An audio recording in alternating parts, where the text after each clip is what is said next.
इस वक्त पूरे नागौर जिले में खींवसर विधायक पर लगे कथित कमीशन खोरी के आरोपों की चर्चा है और इस बात को लेकर भी चर्चा है कि बीजेपी उनके खिलाफ क्या एक्शन लेगी। तो इन सारी चर्चाओं के बीच खींवसर के विधायक रेवतराम डांगा वापस मैदान में आ डटे हैं। इस बीच एक और सियासी घटनाक्रम हुआ। डेगड़ा के पूर्व विधायक रिचपाल सिंह मिर्दा ने बीजेपी के प्रदेशाध्यक्ष मदन राठौड़ से मुलाकात की है। इस मुलाकात के साथ ही मिर्दा ने अपने सोशल मीडिया हैंडल पर लिखा कि सार्थक चर्चा हुई है। एक तरफ विधायक जन सुनवाई करके जनता के सामने ये जाहिर करने की कोशिश कर रहे हैं कि वो वापस लौट आए हैं और ये मैसेज देने की कोशिश शायद की जा रही है कि ठीक है, जो हुआ सो हुआ, अब वो वापस मैदान में है, जनता की बातें सुन रहे हैं, जनता की समस्याएं सुन रहे हैं। इन सारी चर्चाओं के बीच आज एक और घटनाक्रम हुआ। खींवसर क्षेत्र की वो बड़या ग्राम पंचायत जिसकी गरारी शायद रेवतराम डांगा के लिए जिस दिन अड़ी उसी दिन से शायद उल्टी गिनती या उल्टे समीकरण शुरू हो गए। उस बड़या ग्राम पंचायत की एक सूची वायरल हो गई परिसीमन से जुड़ी हुई। हालांकि वो सूची आधिकारिक नहीं है कि बड़या को वापस उसी हिसाब से कर दिया जो परिसीमन से पहले थी। हालांकि वायरल सूची अधिकृत नहीं है, लेकिन एक बार फिर ये चीजें चर्चा का विषय बन गई है। रेवतराम डांगा पर जो आरोप लगे उन आरोपों का जवाब रेवतराम डांगा ने सदाचार समिति से 15 दिन का समय मांग लिया और 15 दिन का समय मिलने के बाद डांगा सीधे अपने क्षेत्र में लौटे। खींवसर विधानसभा क्षेत्र के पालड़ी गांव पहुंचे, अपने गांव में जन सुनवाई की। इधर ये सब कुछ चल ही रहा था कि भारतीय जनता पार्टी के प्रदेशाध्यक्ष मदन राठौड़ ने मीडिया के सामने ये बयान दे दिया कि विधायक रेवतराम डांगा ने बीजेपी के नोटिस पर जो जवाब दिया है उससे मैं संतुष्ट नहीं हूं। कुल मिलाकर मदन राठौड़ ने यह इशारा कर दिया है कि भारतीय जनता पार्टी रेवतराम डांगा पर कार्रवाई करने वाली है। अब इसका निर्णय लेना है बीजेपी की अनुशासन समिति के अध्यक्ष ओंकार सिंह लखावत और उनकी टीम को। अब ओंकार सिंह लखावत और उनकी टीम की बैठक कब होनी है, कब उन्हें अनुशासन समिति को निर्णय लेना है, ये हो सकता है कि 1-2 दिन में चीजें साफ हो जाए।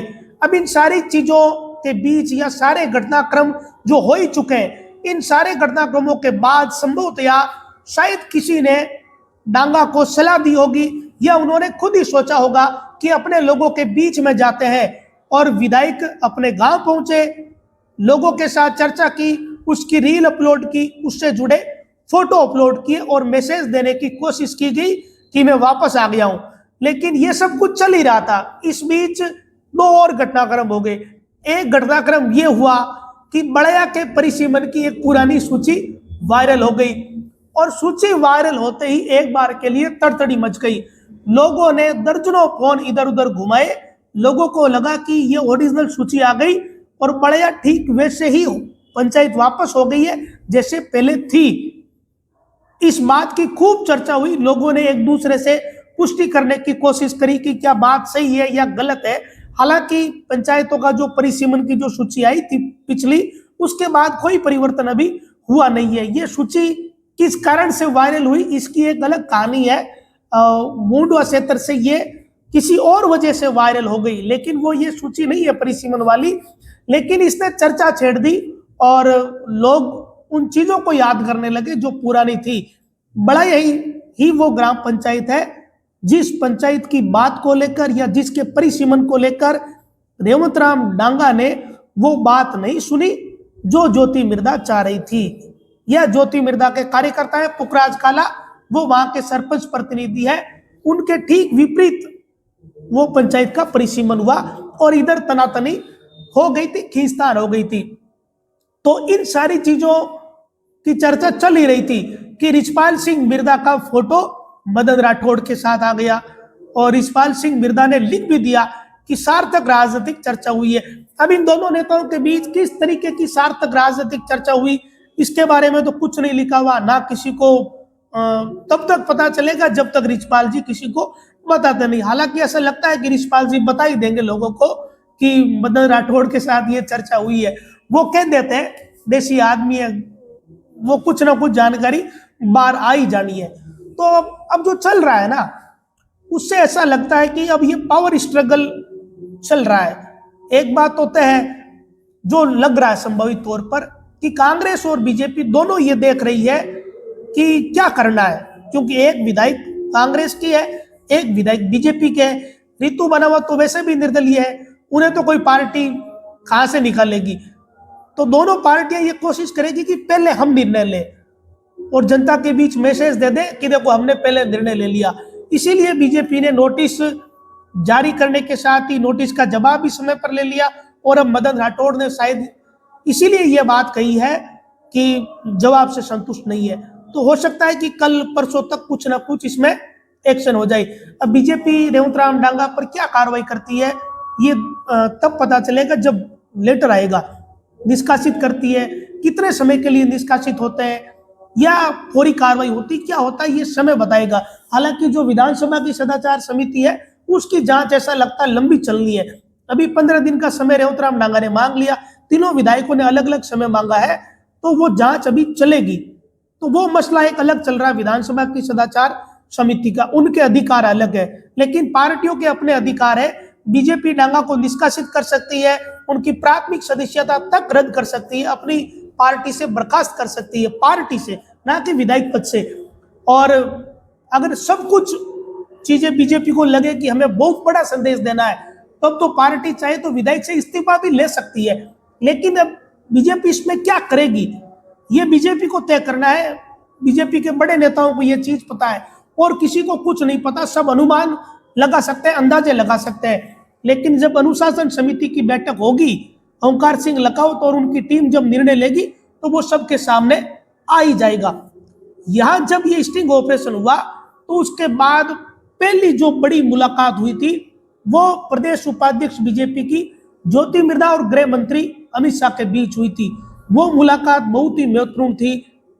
उस मुलाकात के मायने हैं, राजनीतिक मायने हैं। उन चीजों का असर आने वाले दिनों में कम से कम नागौर जिले में 100% दिखेगा, इसमें कोई दो राय नहीं है। अगर रेवंतराम डांगा पर बड़ी कार्रवाई हुई तो हो सकता है कि फिर आने वाले दिनों में नागौर जिले की पूरी राजनीति ज्योति मिर्धा के इर्द गिर्द ही सिमट जाएगी। इसमें कोई अब ज्यादा किंतु परंतु नहीं लग रहा। हालांकि ये वक्त की बात है, समय आने पर पता चलेगा कि वास्तविक तौर पर गृह मंत्री अमित शाह को ज्योति मिर्धा ने क्या फीडबैक दिया। हालांकि फीडबैक पहले ही जा चुका था, ये खबरें भी पूर्व में सामने आ चुकी है। खींवसर विधानसभा क्षेत्र की एक पंचायत में ज्योति मिर्धा ने सिफारिश की थी, इस तरीके की बात सामने आई। हालांकि उन्होंने खुद ओपन कभी नहीं कहा, वो थी बड़ा पंचायत। केवल एक सिफारिश को रेवंतराम डांगा ने नहीं माना, ठीक वो किया जो नहीं करना था। तो जब अपने एक कार्यकर्ता की बात नहीं मानेगी तो जाहिर तौर पर उन नेता को बुरा लगा ही होगा। और उसके बाद डांगा और ज्योति मिर्धा के रास्ते अलग अलग हो गए।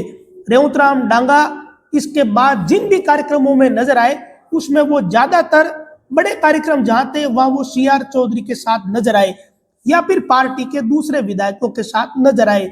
जहां ज्योति मिर्धा के कार्यक्रम हुए वहां CR जो रेवंतराम डांगा नजर नहीं आई। ये सब ओपन बातें, कोई छुपी छुपाई बातें है नहीं। अब ये सब कुछ जितना कुछ चल रहा था, इन सारे घटनाक्रमों के बीच रेवंतराम डांगा की अपने क्षेत्र में वापसी, पलाया की एक सूची वायरल हो जाना और चर्चाओं का बाजार गर्म होना, इस बीच रिचपाल सिंह मिर्धा की मदन राठौड़ से मुलाकात, और इस सबसे पहले जो महत्वपूर्ण मुलाकात थी। तो अब इन चीजों का रिजल्ट तभी दिखेगा जब बीजेपी कोई कार्रवाई करती है या नहीं करती। ये जब चीजें साफ हो जाएगी तब तस्वीर एकदम क्लियर होगी। अब जो कदम बीजेपी उठाएगी उसका असर हो सकता है कि सदाचार समिति भी ठीक उस हिसाब से आगे निर्णय लेवे, क्योंकि सदाचार समिति को जांच करनी पड़ेगी, उनके पास एविडेंस चाहिए। अभी पत्रकार को भी पेश होना है, अपने दस्तावेज सबूत पेश कर रहे हैं, बहुत कुछ होना है उसमें। लेकिन पार्टी को डांगा ने जवाब दे दिया और पार्टी संतुष्ट नजर नहीं आ रही है, तो फिर पार्टी अब एक्शन क्या लेगी, इस पर ही सारी बात टिकी हुई है, विधायक कोष पहले से ही फ्रीज हो रखा है। अब ये जो जितना घटनाक्रम चल रहा है, इससे ऐसा लगता है कि नागौर बीजेपी पर इसका असर पड़ा है और उस असर के कारण कार्यकर्ताओं के बीच आपसी खींचतान भी दिख रही है। कुछ सोशल मीडिया पोस्ट में इसका साफ साफ असर देखने को मिला है। हालांकि एक सोशल मीडिया पोस्ट को बाद में डिलीट भी करवाया गया कि आपस में तनातनी नहीं हो, और बाकी लोगों ने अपनी पोस्टें जारी रखी है। और इसकी शुरुआत ऐसे हुई थी जब रेवंतराम डांगा का ये वीडियो या स्टिंग ऑपरेशन वायरल हुआ था, तो उसके बाद किसी कार्यकर्ता ने ये पोस्ट की थी कि हमारे जिले में एक विधायक मोहनराम चौधरी जैसे रहे जिन पर कोई दाग नहीं है। वो उनकी विधायक रहे मोहनराम चौधरी की प्रशंसा में लिखी गई थी कि वो ईमानदार विधायक रहे, उन पर कोई दाग नहीं लगा। वो बात ठीक भी है कि पूर्व विधायक मोहनराम चौधरी पर इस तरीके का कोई दाग कभी नहीं लगा, ना कभी किसी ने फौरी तौर पर सुना भी नहीं इसके बारे में, ये बात तो ठीक है। अब ये जब पोस्ट हुई तो उसके बाद एक अड़ाई को लेकर पोस्ट हो गई कि अड़ाई पंचायत समिति बनाने का चैलेंज किया था, वो चैलेंज कहाँ गया, इस तरीके की पोस्ट। तो उसके बाद धड़ाधड़ जो दूसरा पक्ष है, या चाहे मोहनराम चौधरी के समर्थक कार्यकर्ता कह दो, रामधन पौटिलिया के समर्थक जो कार्यकर्ता कह दो, उन्होंने ज्योति मिर्धा के खिलाफ पोस्टें करनी शुरू कर दी। लेकिन फिर मामला शांत हुआ। तो ये बड़ी खींचतान सी स्थिति है और ये सब कुछ इसलिए हुआ, या वजह ये बनी कि रेवंतराम डांगा का ये स्टिंग हो गया। अब स्टिंग के बाद खींचतान का कारण यही है कि अब जिले में क्या परिस्थिति बनेगी आगे, कौन राजनीतिक रूप से मजबूत रहेगा, इसकी असली जड़ यही है। राजनीतिक ताकत किसके हाथ में होगी, कौन ताकतवर रहेगा, किसके हाथ में ज्यादा ताकत होगी, अधिकारी किसकी मानेंगे, इसे लेकर अब कंफ्यूजन हो गया। और जो पहले ताकत में आए थे बीच में कुछ समय, उनमें डर बैठ गया। शायद इसी कारण कार्यकर्ता इस तरीके की बातें लिख रहे हैं। लेकिन अभी इंतजार करना चाहिए, बीजेपी जब निर्णय लेगी तब पता चलेगा कि भाई अगला कदम बीजेपी क्या उठाएगी। एक तो निर्णय होगा, उसके बाद जिले में कौन से नेता के पास जनता ज्यादा जाती है, कौन से नेता के फोन कॉल को अधिकारी रेस्पॉन्स करते हैं, तो तब पता ही चल जाएगा सबको कि कौन किसको बीजेपी ने ये कहा कि आप संभालिए जिला। वैसे बीजेपी खुद ही संभालती है ज्यादातर मामलों में, ये देखने को आता है। लेकिन जो नेता मजबूत होता है वो दिखता ही दिखता है। और एक बात बड़े साफ तौर पर दिखी है, कोई छुपी हुई बात नहीं रह गई। गृह मंत्री अमित शाह से ज्योति मिर्धा की मुलाकात महत्वपूर्ण है। नागौर में कितने नेता हैं जो गृह मंत्री से मिल पाते होंगे, एक बार नहीं कई बार। तो इससे अंदाजा लग जाता है कि इन सारी परिस्थितियों के कारण कौन ज्यादा मजबूत होता हुआ दिख रहा है। बाकी समय का इंतजार करना चाहिए। नमस्कार।